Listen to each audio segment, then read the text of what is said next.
Welcome back. It's Ryan again. I'm doing another take on the lyrical meaning of certain songs. Again, I'm doing a reggae song, Bob Marley. So I'm going to pay tribute to Bunny Wailer, who's of the Wailers. And this album is actually an amazing album. Came out in 1976, and it's just really got a lot of wisdom and great roots rock reggae grooves to it. The name of the song I'm going to do is called Armageddon, like from the biblical terms. So here we go. I'm just going to read through it, and I'll give you my interpretation of what it says. It's the Armageddon, taking place in Iration. It's the Armageddon, taking place in Iration. All right, we'll stop there. What is Armageddon? So, okay, now we know what Armageddon is. Armageddon. It says clearly, taking place in Iration. The history of the Bible. Rastafari. Well, it refers to a mountain in Israel where a lot of battles supposedly took place. And that mountain is called Megiddo, or Megiddo. You can see here that it's Har Megiddo. Har Megiddo is where the word Armageddon comes from. It really just refers to a biblical battle where the consciousness of God is in conflict with the consciousness of man. And some people call that final judgment. But figuratively, right here, you can see in simple terms, Armageddon is any great battle or destructive confrontation. So this battle can take place inside your mind, inside your psyche, inside your body, inside your emotions, inside your being. It says clearly, taking place in Iration.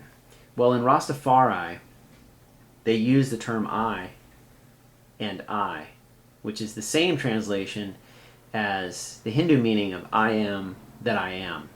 It basically means and acknowledges that man is the co-creator of his reality and of the universe. God's given him the divine right to be a co-creator. And so the Rastafari, they keep this in their language so that they don't forget their own personal and spiritual power. So when he says it's Armageddon taking place in Iration, he's saying that it's not taking place in the world, like on the mountain of Megiddo or in some land area. He's saying that it's a spiritual concept, so it's taking place inside of you, inside of each man. Sort of like the second coming of Christ. It's not going to come from the clouds. It actually comes within your consciousness. A shift in consciousness or a shift in reality. Okay, moving on. In the beginning, there was one concept, and that's the concept of I. Okay, again, he's talking about I. The wholeness of being. And human beings, by design, are pure, and they are born with this I. And then he says, and then arose Apollyon, the devil, Satan, claiming that it's you and I. Okay, to me, this is actually the most important line, I think, in the whole song. In the beginning, there was but one concept, I. That's wholeness. That's unity. Then arose Apollyon. Now, who's Apollyon? We'll go into that now. So, Apollyon, which is the same root as Apollo in Greek terminology. And the Greek is very similar to Hebrew. So you can see the word origin here from late Greek, from Apollyon, which means to destroy totally. So this is just the same word as Apollo, which is the sun god. And the sun has the ability to drive away darkness. But Apollyon is just the polar opposite of that same principle, which is to destroy totally, or to drive away the light. And so this is actually not talking about a real person, a real god, a real deity. Apollo and Apollyon are cosmic principles of the universe, or cosmos, personified. So it's basically man looking at the sun and then giving it a personality and drawing it and seeing it as a human being. Or looking at the darkness of night or the dead of winter and looking at that and drawing it or personifying it as a person. And it goes on to say, the word origin is a destroying angel of the bottomless pit, name sometimes given to the devil, to destroy utterly, completely. And you can see the Hebrew version is called Abaddon. Same thing. It's just this cosmic principle of division. Light being divided by darkness. That it's you and I. So here's the whole point. This is what the dark forces do. The split of the being does. The split of ego versus self. The split of even male-female. Any type of split in your psychology is a division. And this is why the deceptiveness of, let's say, the devil in this case, is claiming that it's you and I. Basically, this whole concept is not that there's a being, like a devil, running around and claiming that it's you and I. It's just your own deep, dark fear that's dividing you into duality. And when you transcend your fear, or you turn your vices into virtues, you become unified. And in unity, there's only oneness. And so basically, I take from this that any theology or any person or any psychology that is trying to sell you that you are divided somehow, you should be wary, because ultimately we as divine beings here on earth are designed to be unified. Unity, universal mind thinking. Okay, so we go on. He says from there, from that day on, there's trouble. There's trouble in the world, and the world gone astray from that day on.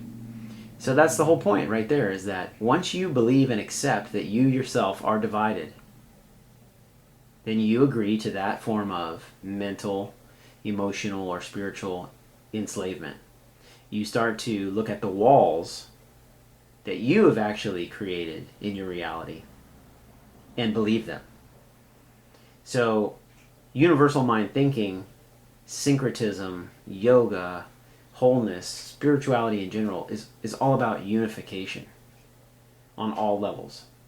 Okay, going on. We've got wars and rumors of wars. Same thing. The rumors of wars, the media, the propaganda, someone selling you that you are in trouble, in fear, divided. Nations rising up against nations, mothers against daughter, fathers against son, little children having children. So that line, little children having children, is a point that's basically saying the more divided a culture is, the more it will reflect this division by having children giving birth to children, which means mothers and fathers are still children in their own spirituality, in their own emotionality. They actually haven't matured into a sovereign being, and yet they still have kids, which means they have no wisdom to impart on the children. So they actually help perpetuate the division, the psychological division of their own children, because they themselves haven't done their own work to be spiritual, sovereign wholeness. Okay, moving on. So he says this whole thing, it's the Armageddon, or the Armageddon, which we already know what that is. But again he says, taking place in Iration, in Iration. It's the Armageddon taking place within, is what he's saying. I see light fighting against darkness, righteousness against evil. Right battling against wrong. Here comes bondage struggling for freedom. Okay, that's exactly the same thing. Light fighting against darkness. See, this is a split. This is division. Righteousness against evil. See, two sides. Polarized. Polarity. Bondage struggling for freedom. This is all about duality and the opposites that we perceive in the world around us. Now, the point is that people that truly have embodied enlightening concepts or unifying concepts, when they go out into the world, they see themselves as the world. They see the people in their reality as themselves. This gives them the ability to love one another instead of be divided from one another. And so he's basically saying that if you believe in this devilish creature, Apollyon, that you are divided, like he says, that it's you and I, well then you're going to buy that form of a lie. You're going to buy that form of enslavement. And you're going to look out at the world and you're going to be in fear, and you're going to be afraid to love and trust and share with the world around you. But he says, have patience, Iration, have patience. And the Iration means the I, or unity, within you and your inner child. So have patience, children. Remember the call of redemption. It says, blessed are the poor, they shall inherit the earth. Blessed are the meek, they shall have new birth. Them that hunger and thirst after righteousness, them alone shall be called blessed. So here it is, basically saying, if you have the courage to unify your dualistic split, the one that you've agreed to, and you have the will and determination, and you're willing to knock on doors and ask the right questions and be able to receive the truthful answer, then you will be righteous, because that is a righteous endeavor. And you will also be blessed simply by engaging in that process. Again, he says it's the Armageddon taking place within. Last verse. Walk beyond to the pastors that lead my sheep astray. Everyone shall get his pay. Okay, so this is just basically saying the teachers, gurus, priests, churches, institutions, the people that are out there that are perpetuating that you are split, that you are divided, that you were born in sin, those people are actually the devil, or the negativity out there, the people that are split themselves. And if you are listening to the people that are split themselves, and you're buying what they're selling, then you yourself will be like them, trapped, enslaved, and you'll never reach universal mind thinking. And so he says, everyone shall get his pay, which means you reap what you sow. If you're willing to go through and do your shadow work and do the spiritual work, you'll get your pay, which is blessedness. For the gates of hell just could never prevail. I'd like to say Babylon failed. Now this is referring to Babylon. Well, Babylon, the word itself, yes, it's in Sumeria. Yes, it's ancient Iraq as a place. But the word itself, Babylon, refers to a whole theology or philosophy or psychology. And Babylon, it really means like the father, Baba, that means father. And Elon is the same ending as Apollyon, which we discovered was another word for the deceptive deity that we would call the devil or Satan. So Babylon refers to this whole culture, this whole psychology, that you are ruled by a king, by a queen, by a priest, or something like that, and that you need someone to take you to heaven, or you need someone to save you. If you believe that, then you yourself will be split, and you will be under the control or spell of Babylon. Okay, moving on. There is one like unto a place of fire. His name I can tell. He is conquering and to conquer the gates of doom and hell. So he's talking about a righteous being that he knows the name of, that knows how to conquer this deceptive lie, knows how to conquer the gates of doom and hell. And life, long life, is his reward to them that are good. As for the heathen, in their hearts his name is terrible and dreadful. Which means the heathen, or the deceptive man, he doesn't even believe that this beneficent God or being exists because he himself is so divided.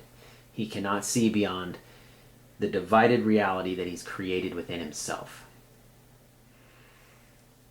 And then the last line is, the night is past and the day is come. I see Jah shining in the shining sun. And this is actually a really prophetical line, because if you look at some of my other videos and you start to study syncretism and study ancient mythology and start to link and sync all the stories of great spiritual teachers, you'll start to see that they all are really personifications of the sun. The sun being the light source in our whole, solar system, powering us. And so all these great minds, all these great Christs, Krishnas, Mithrayas, so on and so on, they're all really embodiments or personifications of the sun and the sun's path through the sun's elliptical, which powers our planet and our consciousness. And so he says, I see Jah shining in the shining sun. He's actually telling you that Jah, which is short for Jehovah, which actually, when you break down the etymology of that word, actually means sun god. He's telling you that Jehovah is the sun, and that in that light is the truth, and in that truth is unity, universal mind thinking. Okay, great. So thank you guys for listening. Feel free to comment. If you guys have other interpretations of this, please feel free to share. I welcome your thoughts. Bless.